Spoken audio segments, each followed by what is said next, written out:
Ezra chapter 2. Now these are the people of the province who came up from the captivity of the exiles, whom Nebuchadnezzar king of Babylon had taken captive to Babylon.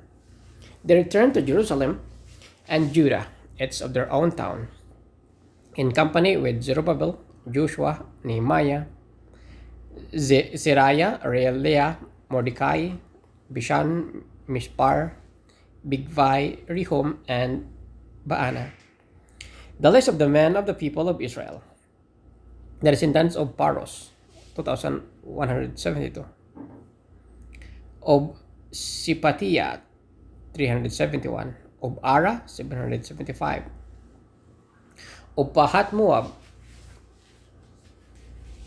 through the line of Joshua and Joab, 2,812, of Elam, 1,254, of Zito, 945, of Sakai, 760, of Banai, 642, of Bibai, 623, of Asgad, 1,222, of Adonikam, 666, of Bigbai, 2,056, of Adin, 454, of Ater through Hezekiah, 98, of Zai, 323, of Jorah, 112, of Hashum, 223, of Gebar, 95, the men of Bethlehem, 123, of Netupa, 56, of Anathoth, 128, of Asmavet, 42, of Kiryat Jearim,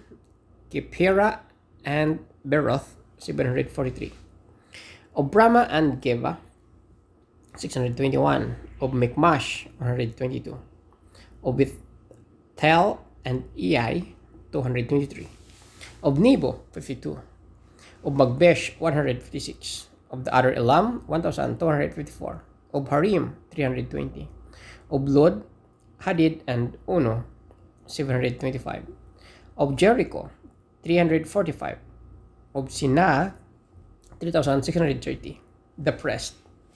The descendants of Judah through the family of Joshua, 973, of Immer, 1,052, of Pashhor, 1,247, of Harim,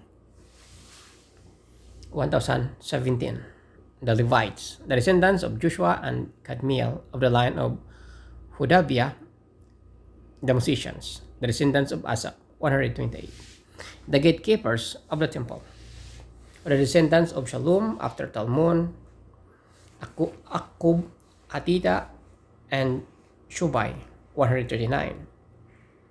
The temple servants, the descendants of Siha, Hosapa, Tabwat, Kerosia, Padon, Libana, Hagaba, Akub, Hagab, Shalmei, Hanan, Giddel, Gahar, Ria, Reason, Nikuda, Gazam, Uza, Pishya, Bisha, Asna, Meunim, Nipuzim, Bakbuk, Akupa, Harhur, Bashluth, Mahida, Harsha, Barkus, Sisira, Tima, Nizia, and Hatipa.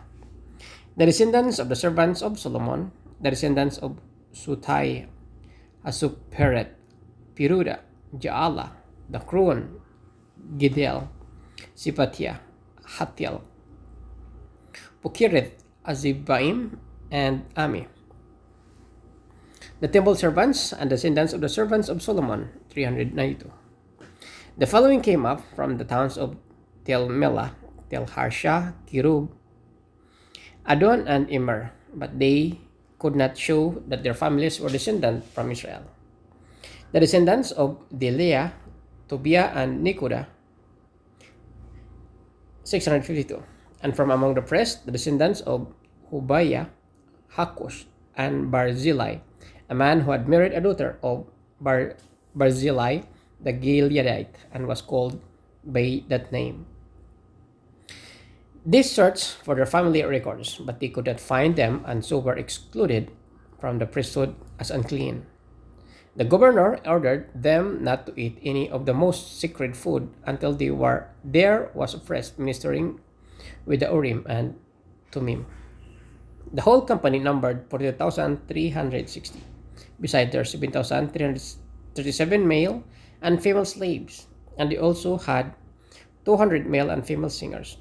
They had 736 horses, 245 mules, 435 camels, and 6,720 donkeys. Then they arrived at the house of the Lord in Jerusalem. Some of the heads of the families gave freewill offering toward the rebuilding of the house of God on its site. According to their ability, they gave to the treasury for this work 61,000 darics of gold, 5,000 minas of silver, and 500 priestly garments.